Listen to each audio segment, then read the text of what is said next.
ఒక చాలామంది మీరు ఫిజికల్గా కనపడుస్తున్నారు, కొంతమంది ఫిజికల్గా కనపడడం లేదు, లోపల ఉన్నాయి. అంటే ప్రాబ్లమ్స్, హెల్త్ ప్రాబ్లమ్స్. నేను ఒకప్పుడు చెప్పేవాడిని, పోలీసులను చూసి చాలా 95లో చాలా గట్టిగా చెప్పేవాడిని, ఎవరికన్నా పొట్టుంటే ఇమ్మీడియట్గా పోయి ఎవ్రీడే ఎక్సర్సైజ్ చేయాలి, నువ్వు నాకు ఇంకొకసారి కనపడిస్తే మాత్రం నేను వదిలిపెట్టనని చెప్పేవాడిని. డాక్టర్లు చెప్పేవాడిని, మీరు నాకు ట్రీట్మెంట్ ఇవ్వడం కాదు, డాక్టర్గా నువ్వే నీ ఆరోగ్యాన్ని బాగు చేసుకోమని. చాలామంది డాక్టర్ల దిశ మనకు మెడిసిన్స్ ఇస్తున్నారు. శ్రీనివాస్ ఎక్సెప్షన్, ఎంబీబీఎస్ చేశాడు, ఆరోగ్యంగా ఉన్నాడు ఈ వయసులో కూడా. కంగ్రాట్స్.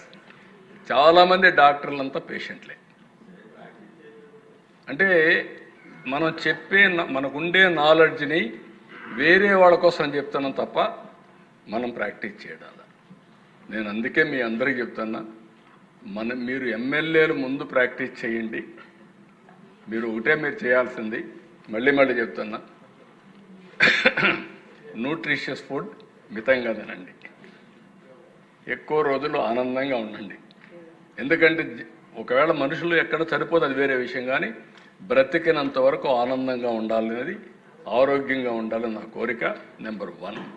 నెంబర్ 2, ఇంటికి పోయి హ్యాపీగా పడుకోండి, నిద్రపోండి. సౌండ్ స్లీప్ వస్తుంది, మంచి హ్యాబిట్స్ ఉంటాయి. బాడీ కూడా ఛార్జ్ కావాలంటే నిద్రపోవాలి. 2, మార్నింగ్ ఎన్ని పనులున్నా, ఇప్పుడు ఆరోగ్య మంత్రి కూడా ఇంకా ఎక్సర్సైజ్ చేయడం లేదు, నేను అది కూడా చెప్తున్నా, ఒక 45 మినిట్స్ 1 అవర్ యోగా అన్న చేయండి, ఎక్సర్సైజ్ అన్న చేయండి. మీరు ఏం చేసినా మీకు వదిలిపెడుతున్నా అది కూడా చేయండి. నిద్రపోనివ్వట్లేదు అంటున్నారు ఎమ్మెల్యేలు. మీరు ఎవరిని బాధ పెట్టడం లేదు, మిమ్మల్ని కూడా బాధ పెట్టడం లేదు. మీరు పాత రోజులు వదిలిపెట్టండి. Don't work hard, work smart.